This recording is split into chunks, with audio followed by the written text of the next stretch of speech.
Bienvenida o bienvenido a esta exploración de la historia. Hoy nos sumergimos en la increíble trayectoria de Roma, su ascenso, su apogeo y, claro, su caída. Vamos a usar varios resúmenes históricos para intentar destilar los momentos clave, ¿no? Entender cómo esa pequeña aldea junto al Tíber llegó a dominar el mundo conocido. Y por qué, al final, todo se vino abajo. A ver qué sacamos en claro. Exacto. La idea es seguir ese flujo histórico, ¿verdad? Desde los orígenes, que son casi leyenda, hasta, bueno, la división final y esa supervivencia tan larga en Oriente, lo que llamamos Bizancio.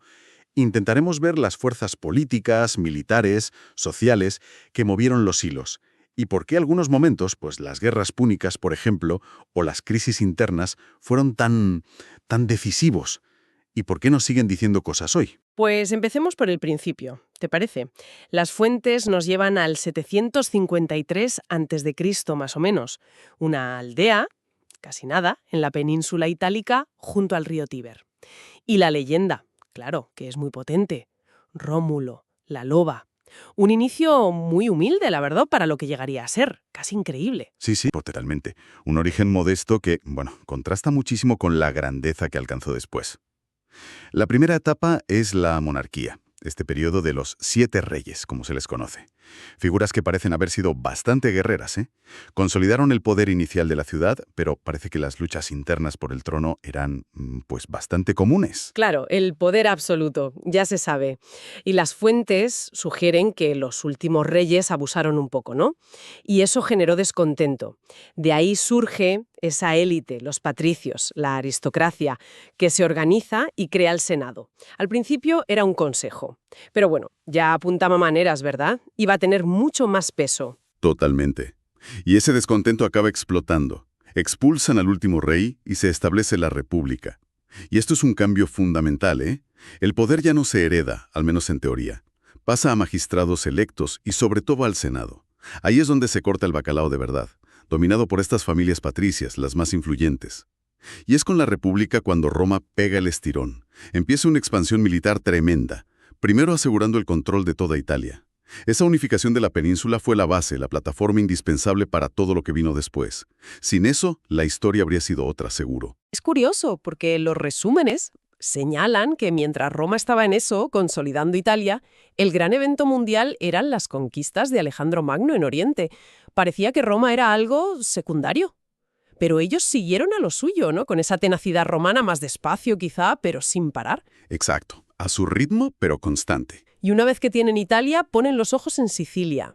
Isla clave, rica, estratégica, pero claro, ahí estaba Cartago. Cartago. La otra gran potencia del Mediterráneo occidental. Dueña del comercio marítimo, el choque era inevitable. Estaban condenados a enfrentarse. Y de ahí salen las famosas guerras púnicas. 3 guerras, larguísimas, brutales.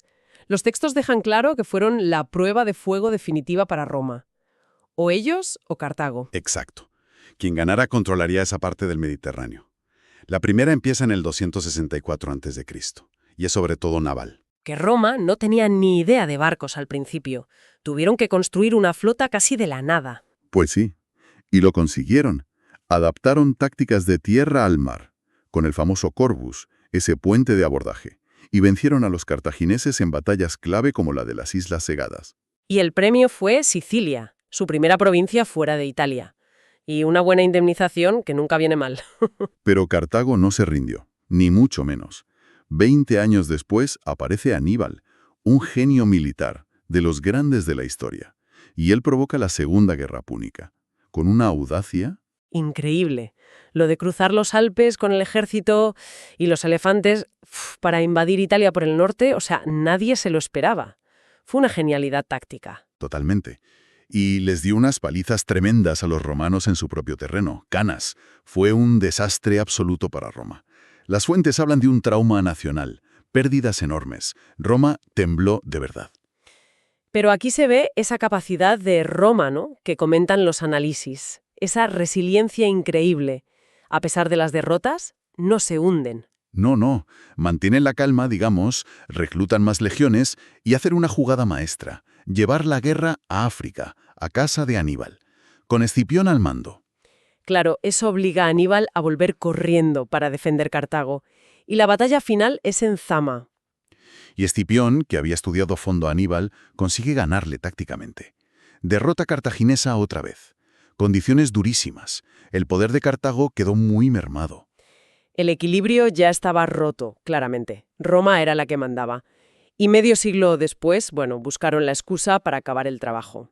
La Tercera Guerra Púnica. Sí, eso ya no fue una guerra entre iguales. Fue la destrucción final. Roma quería borrar a Cartago del mapa. Un asedio implacable.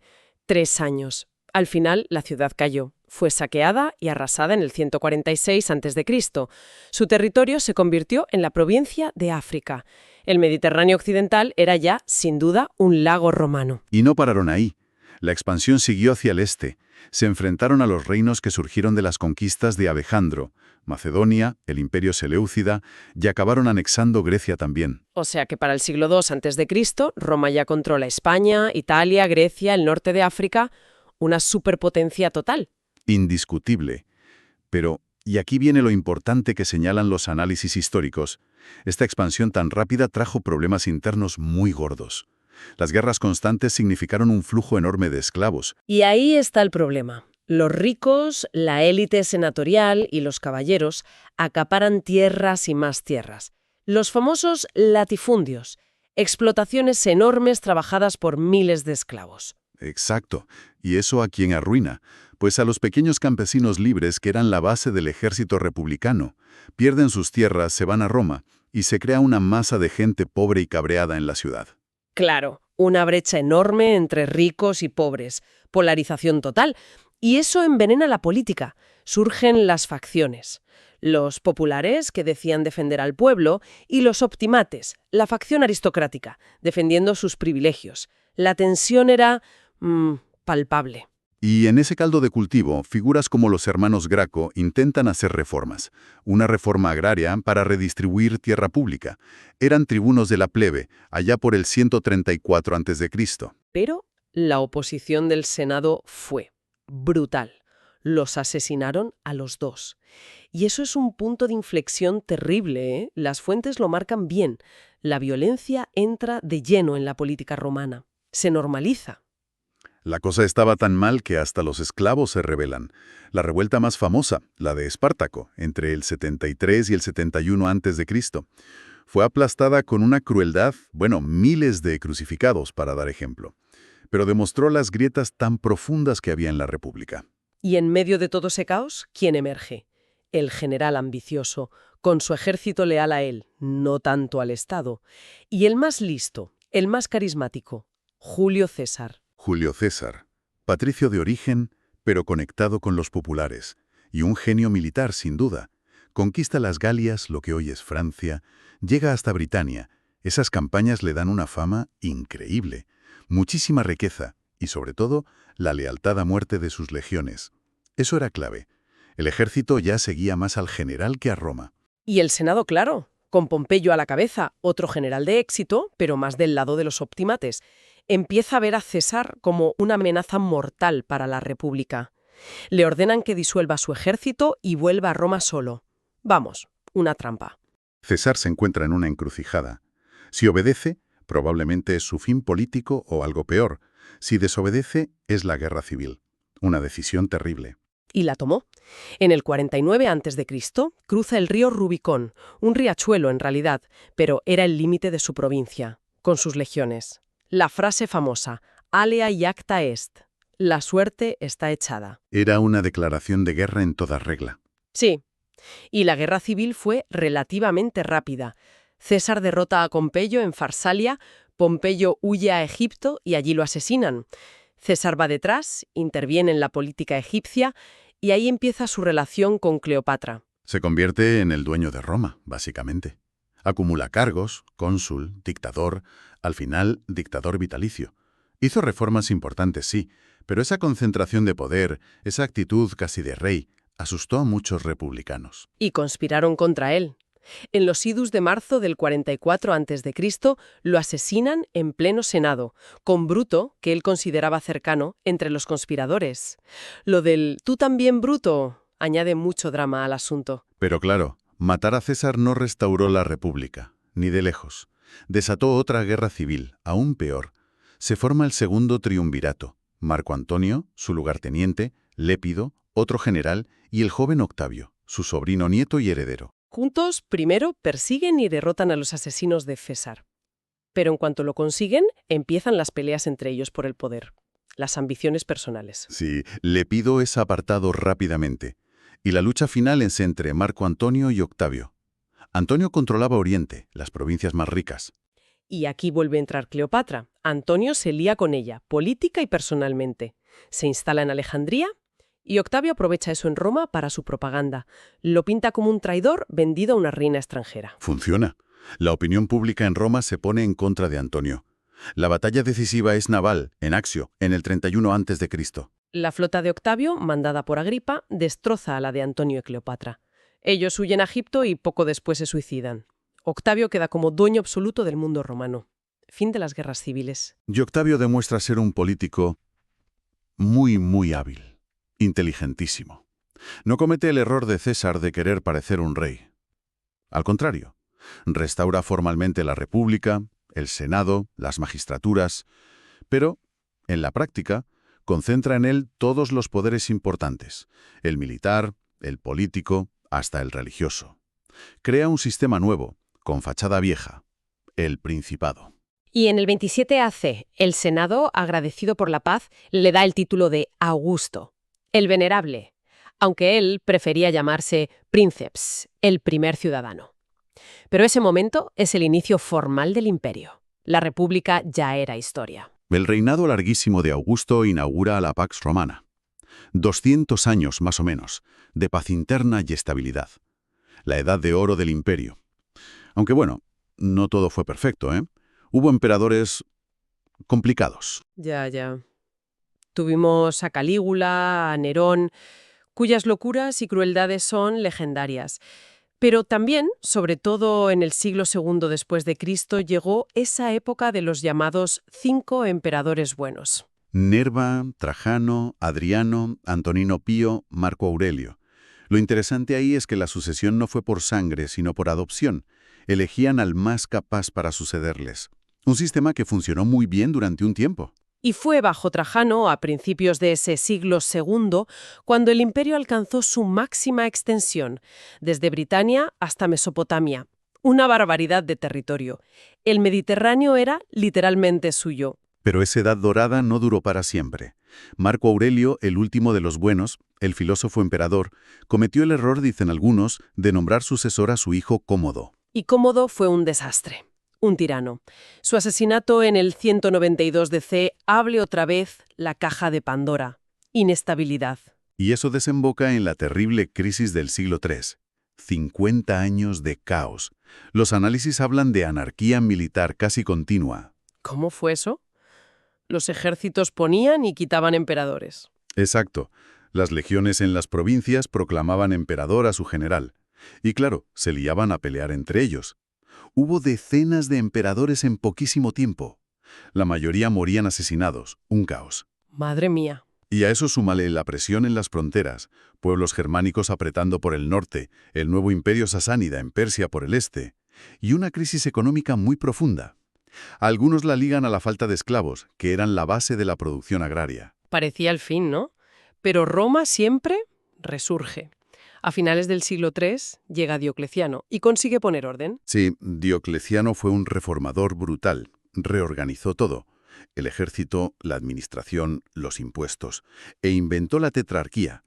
Un sistema de 4 gobernantes, 2 Augustos y 2 Césares, para intentar gestionar mejor ese imperio inmenso y asegurar la sucesión.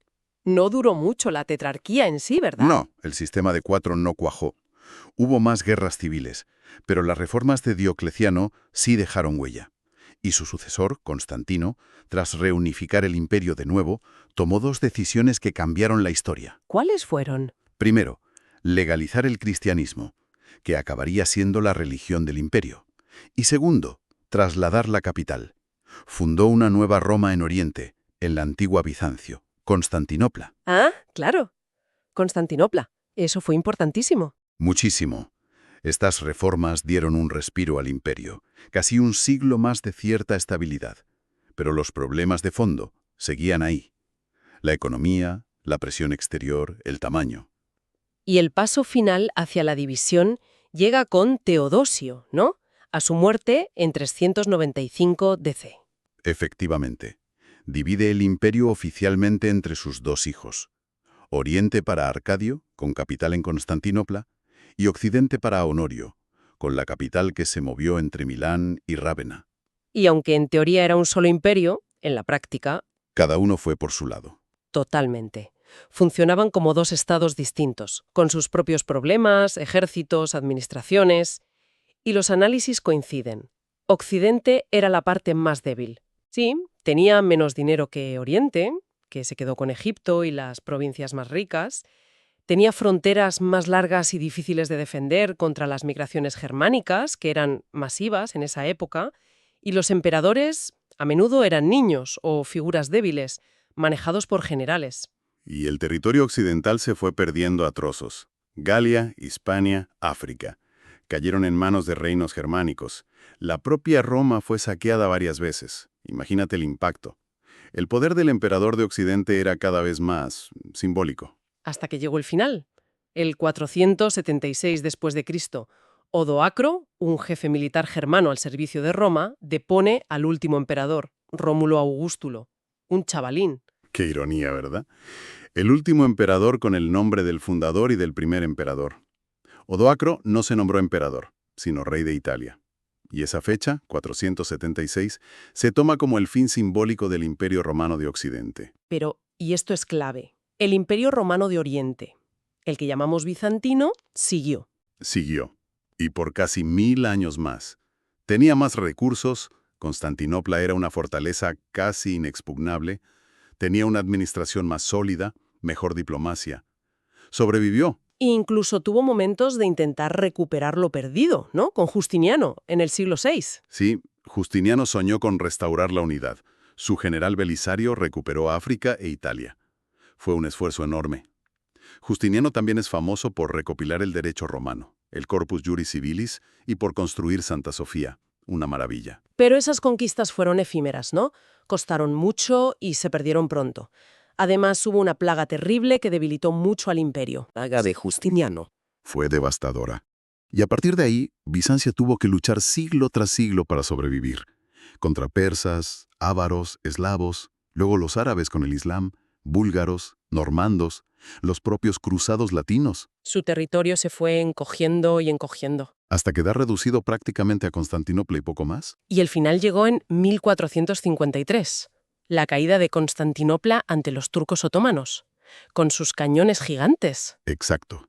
Ese fue el fin del último vestigio de Roma. Una historia de casi 2200 años que llegaba a su fin. Impresionante. Impresionante, desde luego. Un recorrido increíble. Y aunque el imperio como tal desapareció, su legado es que está por todas partes, ¿no? Totalmente.